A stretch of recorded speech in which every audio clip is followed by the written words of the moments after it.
देश में देश का सबसे बड़ा इलेक्शन लोकसभा इलेक्शन चल रहा है। पूरे मुल्क में तमाम सियासी पार्टियां अपने अपने उम्मीदवार के लिए हर मुमकिन जद्दोजहद कर रही है। उसी देश के अंदर 100% माइनॉरिटी अल्पसंख्याक का शहर मालेगांव शहर है, जो इस शहर का बाबा आदमी निराला है।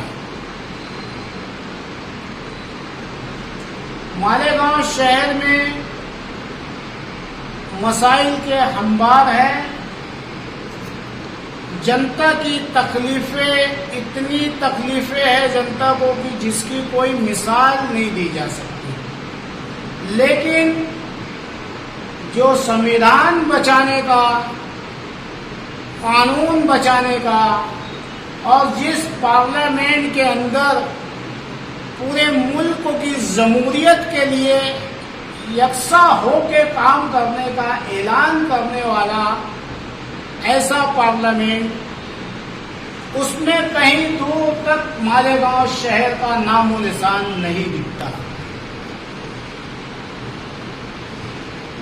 मालेगांव शहर में जो लोग उम्मीदवारी कर रहे हैं और जो साहब 2 टाइम से चुन के आ रहे हैं भारी अक्सरियत से, उन्होंने 2016 में national highway 6 line service road की मंजूरी का ऐलान किया था। मड़माड़ चौपुल्ली से लेकर के 40 गांव फाटक तक कि तुरंत ये काम होगा। तब से लेकर के आज तक 40 गांव फाटे से लेकर मड़माड़ चौपुल्ली तक 300 से ज्यादा मेरे हिंदू मुस्लिम भाई जो सर्विस रोड ना होने की वजह से, 6 वे ना होने की वजह से अपनी जान गंवाए। इसका जिम्मेदार कौन? डॉक्टर भामरे ने ऐलान किया था कि हमने इतना फंड लाया है, ये काम शुरू हो रहा है। तो क्या धूलिया लोकसभा के वो 300 से ज्यादा लोगों की जिनकी मौत भई है, तमाम हिंदू मुस्लिम की, उसकी जिम्मेदारी कौन लेगा? मालेगांव शहर में, पूरे देश में कोरोना की महामारी फैली। डॉक्टर सुभाष भामरे पेशे से डॉक्टर है और एक डॉक्टर जब अपनी डिग्री लेता है तो एक कसम खाता है कि वो इंसानियत के लिए काम करेगा, इंसानों की जान बचाने के लिए काम करेगा, वो दुनिया के किसी भी मजहब का, किसी भी धर्म का हो। लेकिन अफसोस, मिस्टर सुभाष भामरे ने खासदार रहते हुए धूलिया लोकसभा के, उन्होंने ऐलान किया, सबसे पहले ऐलान किया कि मालेगांव शहर के मरीजों को धूलिया में ना आने दिया जाए। मालेगांव के शहर के मरीजों से मुराद तमाम हिंदू मुसलमानों को ना आने दिया जाए। ऐसा खासदार हमारा, जिसने इंसानियत का खून किया, उन्होंने मालेगांव शहर की आवाम का सवाल है उनसे कि अल्पसंख्याक का शहर, मालेगांव शहर अल्पसंख्याक का शहर है, माइनॉरिटी का शहर है। आपने इस शहर के लिए दुनिया भर की योजनाएं लागू है माइनॉरिटी के लिए, अल्पसंख्याक के लिए। आपने क्या कोशिश की, क्या लाया इस शहर के लिए?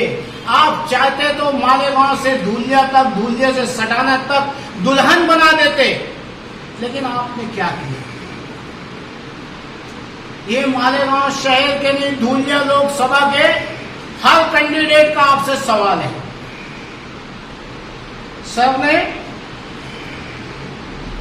सर से पूछना चाहते हैं हम कि घरकुल योजना जो 100% सेंट्रल गवर्नमेंट का ग्रांट है,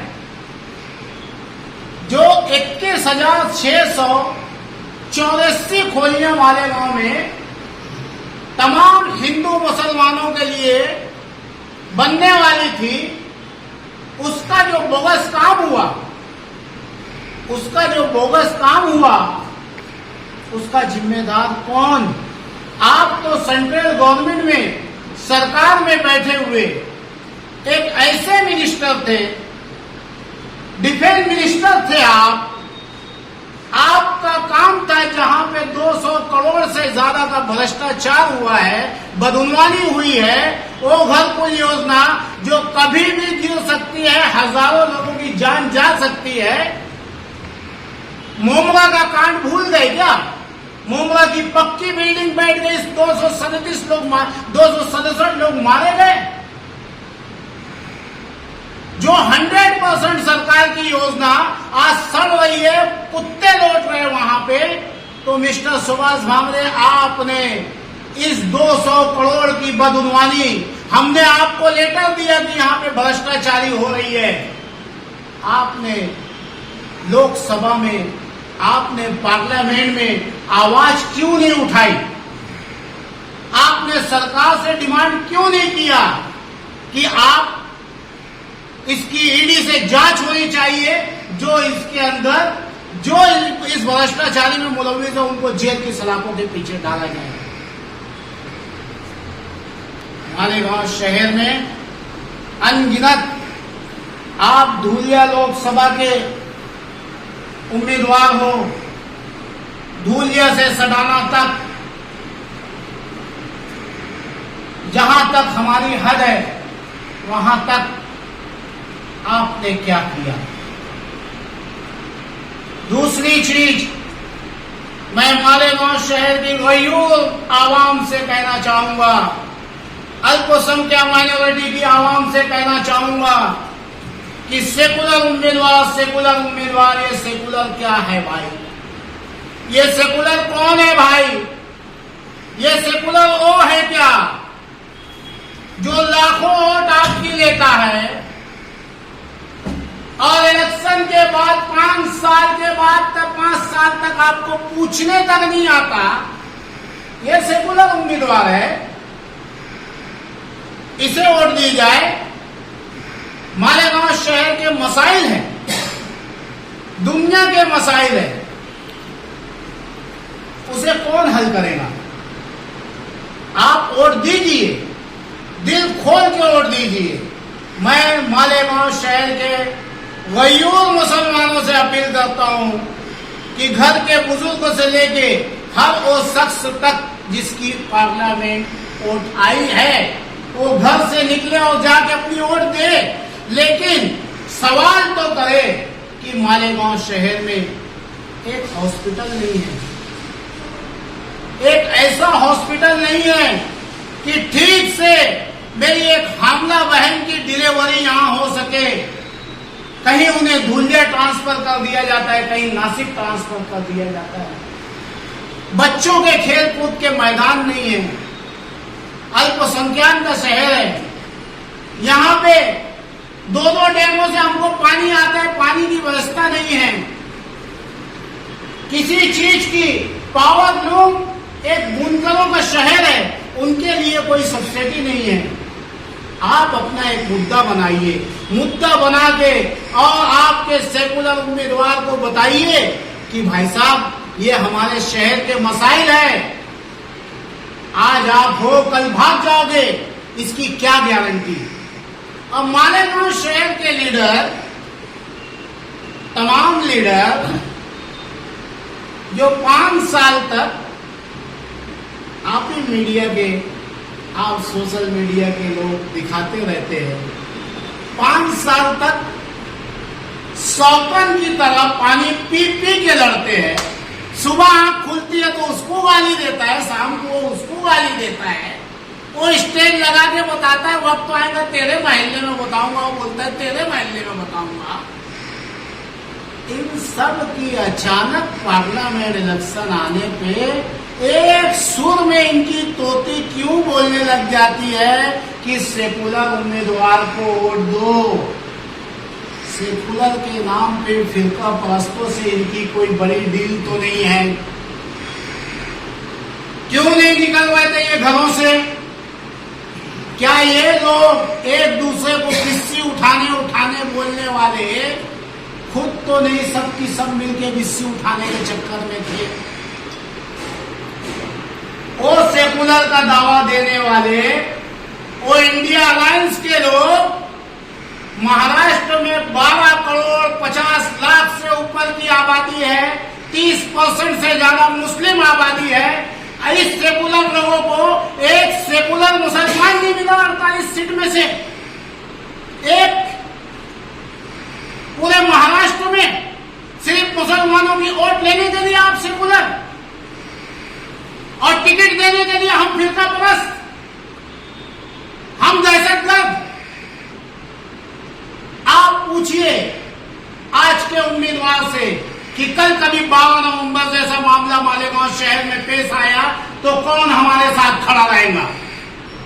क्या आपके शहर के बेगुनाह नौजवान ऐसे ही शराबों के पीछे साल भर सड़ते रहेंगे? मालेगांव शहर की गंगा जमुना तहजीब को ये लोग बदनाम करना चाहते हैं। अभी मौजूदा आखिरी ऐलान इसी मौजूदा खासदार मिस्टर सुभाष भामरे जी का, जो फलस्तीन, आज पूरी दुनिया की इंसानियत फलस्तीन के मजलूम मुसलमानों के लिए अपनी दिलो जान निकाल के रख दी है, अपनी हिमायत करके रख दी है। उनके लिए खून के आंसू बहवा रहे हैं, वो चाहे किसी भी मुल्क के हो। और हिंदुस्तान की तारीख, मेरे भारत की तारीख, देश आजादी से लेकर के आज तक किसी की भी सरकार रही हो, चाहे नरेंद्र मोदी जी की सरकार क्यों ना रही हो, उसने फलस्तीन को समर्थन किया है, उसने फलस्तीन को सपोर्ट किया है। अभी भारत सरकार ने फलस्तीन को मेडिसिन, दवाइयां भेजी, दीगर चीजें भेजी, और ये फिरका परस्त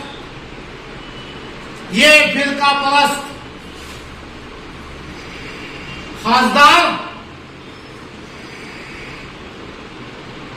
ये फिरका परस्त खासदार ईद की नमाज के दिन एक नौजवान ने अपने दिल की भड़ास निकालनी चाहिए। उन मासूम बच्चों को, जो 40,000 से ज्यादा बच्चों की लाशें बिछ गई, मजलूम मां बहनों की लाशें बिछ गई, बुजुर्गों की लाशें बिछ गई, उनके गम को लेकर के उसने उस फलस्तीन के झंडे को लहराया जिसे भारत ने खुद हिमायत की है।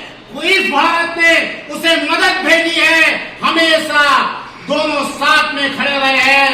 तो ये गद्दार हमें कहता है कि पाकिस्तान चले जाओ।